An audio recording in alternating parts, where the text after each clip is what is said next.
right, hello wine-drinking people. We're back with a short visit from Camila from Augusta, our last sales call from Camila. And, you know, we're used to this kind of thing. You know, we get new reps all the time, but she was with us a short time, and now she's moved on to South Beach, a more exciting place than Fort Lauderdale.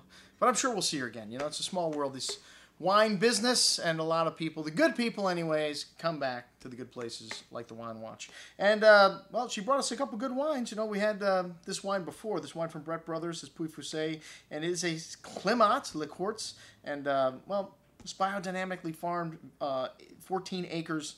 Unfortunately, is never going to get the respect it deserves because it is in the Mekong, climate of the Mekong, which, you know, they do make some very good wines in the Mekong, but they are known for very inexpensive wines. So even at this discounted price of $44, it's tough to sell Mekongs at that price, man.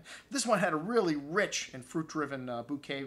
Peaches, apples, notes of creme flan, whetstone, really good minerality here. Something you expect more from a Côte de Beaune white, and really lovely richness on the palate and concentration. This wine's just a wonderful depth of flavors and incredible balance and lovely freshness here, too. I love the minerality in the wines from the Mekong, but like I said, man, it's just tough to sell them in that $50 price range. But an excellent, one of the best bottles of Puy or Mekong that I've had this year, without a doubt, from a great vintage, 2009. All right, the Domaine Serene R Dry Rosé. This is hand-picked Gravity Flow Winery. You know, Domaine Serene, one of the top wineries, not only in Oregon, but the world. When you're talking about great producers, you can put their wines on the table with the best of the best. I mean, Domaine Romanée-Conti, and you're not going to be let down. You know, in a blind tasting on any given Sunday, Domaine Serene could come out on top. Well, this is the first time I've had their dry rosé, and this is a blend of 95% Pinot Noir with a little Chardonnay and Syrah.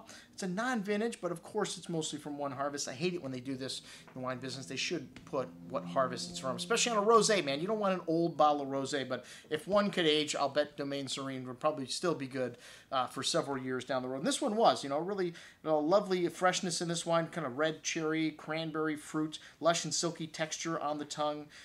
Ken Wright was the first winemaker here, man. I forgot about that. I guess Eric Kramer's been there since 2011, but this wine had a lovely fruit to it, kind of Jolly Rancher candy on the palate with lovely richness and still great freshness, a little pretty floral note on the finish.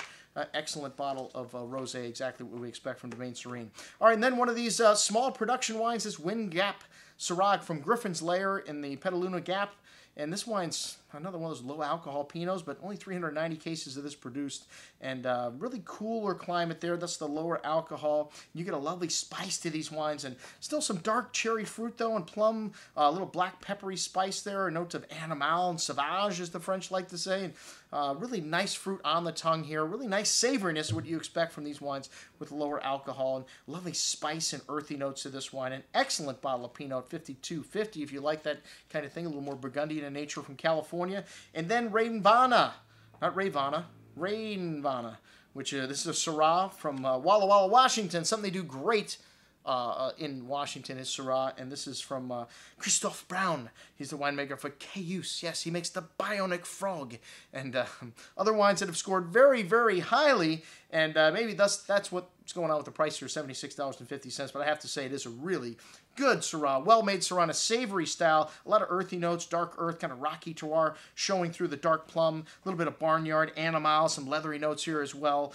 Really nice and big on the palate. You know, it's one of the things people love about Syrahs. It's just a big, overwhelming fruit that it has on your tongue. Dark earth, those animal notes showing through that plum and blackberry fruit. A really distinctive wine, and just continues to open up as the day goes on. You know, a lot of times now I just line up all the wines that I've had across my desk and go back and taste through them all through the course of the day. This wine just continued to get better and better. Most excellent juice at $76.50. It should be. I'm your host, Andrew Lamposoni, signing off for the Wine Watch, saying, remember, always drink the good stuff first.